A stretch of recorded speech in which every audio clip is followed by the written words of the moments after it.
The Sun God Nika was introduced after 1,000 chapters of One Piece, and we finally learned that Nika is the name of a god linked to Luffy's devil fruit. Other than knowing Nika's abilities, it's a complete mystery of who he truly was. Also, why is the fruit named after Nika? Just like how Sengoku's fruit is named after the Buddha, a legendary godly man, I wonder if the Nika fruit is named after a One Piece god. This would mean that the Sun God Nika existed even before the devil fruit, and that the devil fruit was only modeled to replicate Nika himself. I mean, Vegapunk even says that every devil fruit is a possibility for human evolution that someone desired. Those with powers exist in dimensions dreamed up by someone else before them. This means that the Nika fruit was most likely created by someone who dreamed of Nika's powers actually existing. They probably created the Nika devil fruit in order to have the possibility of the Sun God Nika existing in any era. Vegapunk also says that as long as people wish for him, his existence will never truly disappear when talking about Nika. So where did this tale of Nika originate? Also, why is he considered to be the sun god? Like, what does the sun have to do with anything? If the Joy Boy from 800 years ago was only a man who ate the Nika fruit and not actually Nika himself, then who even is Nika? Well, that's where we get to my first point, which was that Nika was a fishman. This is what I like to call the dawn of Nika. So we all know how the Fishmen are connected to the Sun God Nika, since Fisher Tiger created a pirate group named after the sun. Who's Who also questions Jinbei if he knows of the Nika legend, and although Jinbei doesn't answer him, he pretty much confirmed Who's Who's accusations. On top of this, we know that Joy Boy's letter was written on the Fishman poneglyph. Queen Orihime also said that in the records of the royal family, there is a legend of a man that will one day guide Poseidon and show her the right way to use her power. It's pretty obvious that that man is Luffy or Nika. Orihime also says that the legend says when that time comes, a great change will come upon the world. Not only does the royal Fishman family know about the legend, but it also seems like Hody and the lower class fishmen do as well. We see that a lot of the fishmen thought Fisher was the Sun God Nika when they assumed that he was their chosen hero. I feel like the Fishman's chosen hero is most likely the Sun God Nika, and maybe they always thought that Nika would become a fishman. Maybe in their legends, there's a story of a fishman that was once named Nika. I mean, we also see Hody say that the Fishmen versus the humans is a holy war. This is a really interesting way to put it, since a holy war is defined to be a war fought for a divine or religious purpose. I wonder if Hody calls it this, since we see that the celestial dragons call themselves gods, and the evil fishmen may also believe they're gods. I mean, this seems likely since Arlong says that the Fishmen are the lords of creation. When I reread this after Gear 5 came out, I instantly thought, what if the Fishmen are called the lords of creation because one of them was Nika? Remember that Nika's powers are only to be limited by his imagination or creativity, which in a way makes Nika the god of creation. Also, I understand that the reason Arlong called the Fishmen this was because of their ability to breathe seawater, but trust me, this also ties in with Nika. I'll explain why a bit later. Now, another huge connection with the Fishmen and Nika is the fact that Fisher Tiger called his crew the Sun Pirates. I even believe that Fisher himself was a direct parallel to Nika, since he was also a man who freed slaves. I mean, if Nika were to have a crew name, wouldn't you think it'd be called something like the Sun Pirates? He also had a sun tattoo right over his chest, just like how Luffy has a scar on his chest, and just like how the Nika's Gems of Liberation play from his chest. I also don't find it a coincidence that Fisher was the only other man that Jinbei called captain. I wonder if Luffy reminds Jinbei of his former captain, and if that's why he wanted to join. Just like Luffy, Fisher never wants to kill anyone. Just like Luffy, Fisher breaks the unjust laws of the world only to free the oppressed. However, unlike Luffy, Fisher refused the blood when it mattered the most. The craziest parallel with Nika is the fact that Fisher is a sea bream fishman, and guess what type of fish that is? That's right, it's a sunfish. American sea bream fish are apparently a type of sunfish. Another character that kind of parallels Nika is Hody. Although Hody would be the exact opposite of Nika, since he's evil and a supremacist, in a way, his features resemble Gear 5. When I went on the last arc podcast, Vexes pointed out to me that Hody's steroid transformation resembles Gear 5, since out of nowhere, he obtains red eyes and white hair. It's also rumored that the steroids make someone as strong as 1,000 men, and this is similar to how awakening in Gear 5 makes the user much stronger. I mean, the energy steroids are even known to accelerate one's age after using it, and this is just like how we've seen Luffy resemble an old man multiple times after using Gear 5. I believe that Hody's steroid form is a parallel to a fishman from back in the day, having Nika's strength and possibly even looking like Gear 5. Another character that may show some hints is Kaido. I believe that Kaido is also a representation of Nika, or Joy Boy, since his name in Japanese can be translated to Joy Boy.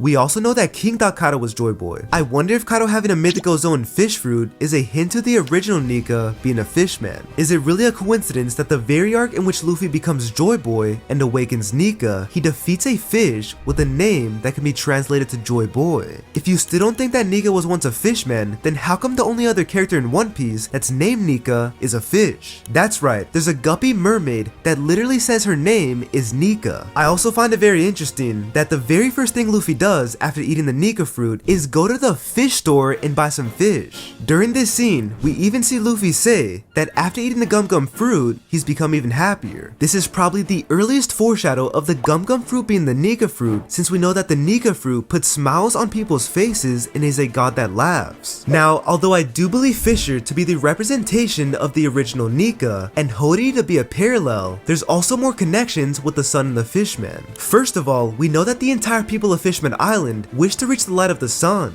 This was a part of Queen Odahime's dream, and everyone else always wanted to be able to live freely amongst the sun. We even see that guys like Arlong idolize Sabaody Park, and deep down always wanted to be a part of that world. Once Luffy saves Fishman Island and uses Jinbei's blood to survive, everyone finally sees a true path to the sun. We also see that Queen Odahime's dream was the same dream that their ancestors tried to create during the Void Century. It seems like even back then, the Fishmen were trying to live freely in the sun with the rest of the world. I believe that if you get the ideals of Odahime and Fisher Tiger and combine them together, then you finally get the true Sun God Nika. Both of their dreams and ways of life are representations of what Nika does. That's why Luffy was the one who was finally able to create an actual path towards the sun. Both of them were very close, but if they worked together or as one, they would have done what Luffy did. At the end of the day, Fisher was never able to forgive humans, which was why he ended up dying, and Odahime never wanted to take action on the harsh reality of the world's evil. That's the thing about Luffy, he's willing to do both. I believe that the Joy Boy from the Void Century was also willing to do both, and that his apology to the Fishmen was for the fact that he wasn't able to free the Fishmen from their underwater prison. I believe that he promised that he'd defeat the Celestial Dragons and allow them to live in the surface world, however, failed to do so. This is why it's said that one day, another individual will appear to fulfill his promise. Soon Luffy will defeat the Celestial Dragons, which will create a world where the Fishmen could live amongst the humans. I wonder if any of this had to do with the reason the giant ancient robot attacked Marijoa 200 years ago. I don't find it a coincidence that the Iron Giant pulled a feat that only Fisher Tiger attempted. Robin also makes it clear that it attacked Marijoa in the same year that Fishman discrimination became a big issue. Although the exact reason the Iron Giant did this is unclear, if we make the connection that it's from the Void Century, we can assume that it attacked Marijoa to free the Fishmen or to help them. It's also very strange that the robot seems to awaken whenever it hears the drums of liberation. Somehow everything seems to connect with Nika. Also guys, I believe that the original Nika probably existed before the Void Century, and I would assume that he probably didn't have rubber abilities. It's kind of like how the Buddha fruit is based on a man. However, if the Buddha actually existed, he probably wasn't made out of gold. I believe that the Fishman named Nika was built like any other Fishman, however, he probably still acted like Luffy. The closest resemblance to this would be Roger, since Roger resembles Luffy and Joy Boy even without the Nika fruit. And now that I explained to you who I think the original Nika was, now let me explain to you why this matters to One Piece's entire history. Picture this, a world where life only exists in the sea. In this vast sea, life starts out as prokaryotes or simple cells. After this, photosynthesis happens and eukaryotes or complex cells are created. Out of this appears the first plants. Eventually, simple animals like sponges and coral appear. Finally, after this, the very first complex animal appears, it's a fish. What I just explained to you was the story of creation of life from a biological perspective. Now, you may be thinking, what the heck does this have to do with One Piece? And especially Nika? Well, that's where I explained to you that I think the same story of life exists in One Piece. I believe that in One Piece, life originated from the sea, just like how it did in the real world. I think that just like how humans evolved from fish, the same thing happened in One Piece. However, the one big difference would be that I believe the humans of One Piece evolved from the Fishmen, which would mean that the Fishmen are actually the original species. I believe that this is why Oda and Arlong actually call them the Lords of Creation. The reason being because they are the first creation of mankind and and the first man that God created in One Piece terms. I mean, Arlong even claims that a human fighting a Fishman is fighting the power of nature itself. Some big evidence to the Fishman race being the original race of mankind is that they're connected with the Eve tree. In case you don't know, this tree seems to be referenced from a woman named Eve, who was the first woman to exist in the Bible. Out of her and Adam, humanity arose. On top of this, the very first volume of Fishman Island starts out with Oda talking about the origins of mankind. He says that people say if you trace the roots of DNA, it leads to a single woman from a long time ago in Africa. He then goes on to say that even if this isn't true, such a human must exist, the mother of humanity. Is it really a coincidence that in the first volume of Fishman Island, Oda talks about the mother of humanity and also has the Eve tree as the Fishman source of sunlight? We also see Whitebeard, a man who made Fishman Island his territory for decades, say stuff like, "Everyone is a son to the sea." This might literally be true since life itself may have originated in the sea. I also wonder if the reason Oda uses a fish head as his avatar is because he believes humans came from fish. I'd honestly find that to be a pretty good Easter egg. Now, wouldn't it just be so ironic if this whole time the humans were racist towards the very people that created them? Like, if this is all true, then Fishmen being classified as fish and not even as men up until 200 years ago hits even harder. If the Fishmen were the original humans, them being the only race not considered humans is just wrong and disrespectful. This all leads me to the Fishman that was named Nika. I believe that Nika was the very first human to ever be in the presence of the sun, hence is where he got the nickname Sun God. Just like how I think JoeJoe promised the Fishman a life in the sun, I also believe Nika did. Just like how Luffy, the current Sun God Nika, will be the man to give the Fishman that lifestyle, I believe the original Nika did as well. However, in his time, it was probably a very radical idea since no one has lived outside of the water before. Nika being as free as he is, probably didn't allow anything to hold him back. I believe that this Fishman named Nika might even be considered the very first human to exist, since he's the start of humanity's evolution to living in the sun. This also leads me to an even deeper message from Oda, which is the idea that the Fishmen are based on Africans, and Nika would be based on the first human from Africa. First of all, it seems pretty obvious that Fisher Tiger and Queen Odahime are based on Malcolm X and Martin Luther King. As MLK preached for peace and understanding amongst each other, so did Odahime. As Malcolm X violently fought for freedom and for rights, so did Fisher. Apparently Malcolm X even believed that black people were God's chosen people, which is something Fisher might have also believed about the Fishmen. Also, just like how 200 years ago, black people in America weren't considered actual people and only 3/5 of a person, 200 years ago in One Piece, the Fishmen were considered fish and not men. Fishmen and mermaids are also known for their history of slavery, just like Africans. Yet again, this all goes back to the origins of humanity being from Africa, just like how I think it's the same with the Fishmen. In fact, remember what Oda said about the mother of humanity being from Africa. If you take a look at what he's actually talking about, this woman was named Lucy. Yeah, that's right, just like how Nika or Luffy is called Lucy in Dressrosa. Yet again, I think this is another huge hint to Nika being the origin of mankind.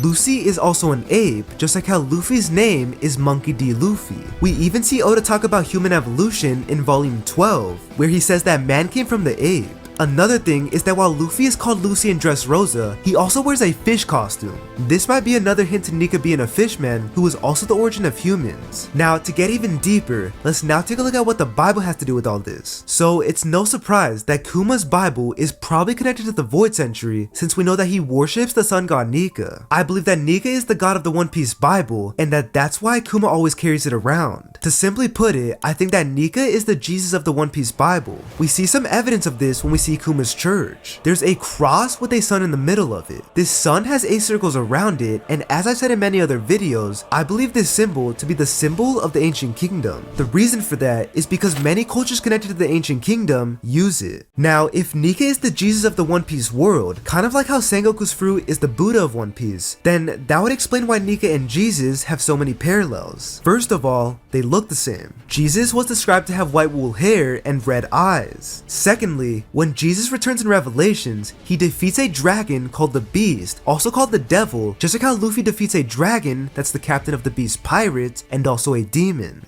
Third, Jesus is known to be a god of liberation and freedom, just like Nika. Jesus was also known to die and come back to life, just like how JoeJoe died in the Void Century and then came back 800 years later. Also, there's a Greek Orthodox cross that has the word Nika on it. Altogether, these letters read, Jesus Christ conquers. Jesus is also known to be the King of Kings, just like how Nika will be the King of the Pirates. Now, to tie this all back to the theory, Jesus' acronym in the Greek language spells fish. This is also why Jesus' symbol is a fish. The next time you see a Jesus fish bumper sticker, just think to yourself, hey look, it's Nika. Jesus' symbol being a fish is just like how Nika might have been a fishman. Also, Christians have a tradition of eating fish on Fridays. There's also the quote from the Bible where Jesus says, "Come follow me and I will make you fishers of men." Another fish reference is that Jesus fed 5,000 people with only 5 loaves of bread and 2 fish. To make this all even crazier, in the Bible, Jesus is called the last Adam and the second Adam.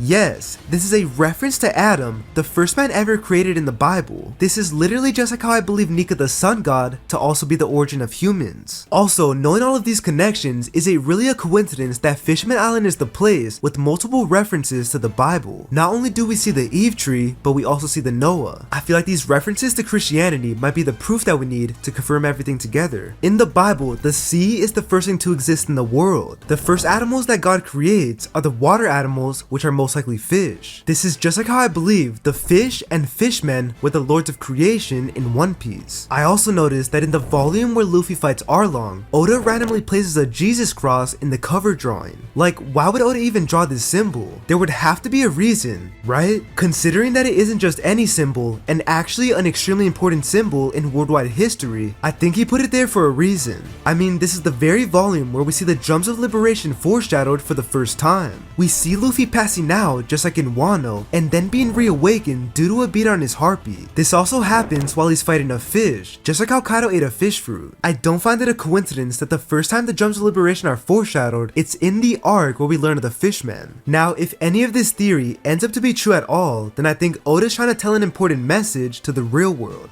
Just like how Whitebeard says, we're all sons of the sea. Just like how Oda believes we're all just one big family called humanity. One way or another, we all come from the same origins and from the same DNA. So why do we put things like race, ethnicity, and other differences in between each other? Just like how Luffy and Jinbei showed us, we all bleed red. We all have a choice to either live in the truth or live in ignorance. We can either live in the truth that we're all brothers and sisters, or live in the ignorance that we're separated. We all have the choice to love one another as a human being, or to not. We all have the choice to get to know one another, or to not. We all have the choice to try to understand one another, or to not. We all have a choice to be like Fisher and Orihime, or to be like Hody. We all have the choice to be like Jinbei, or to be like Arlong. We have the choice to be like Nika, or to be like a celestial dragon. What will you choose?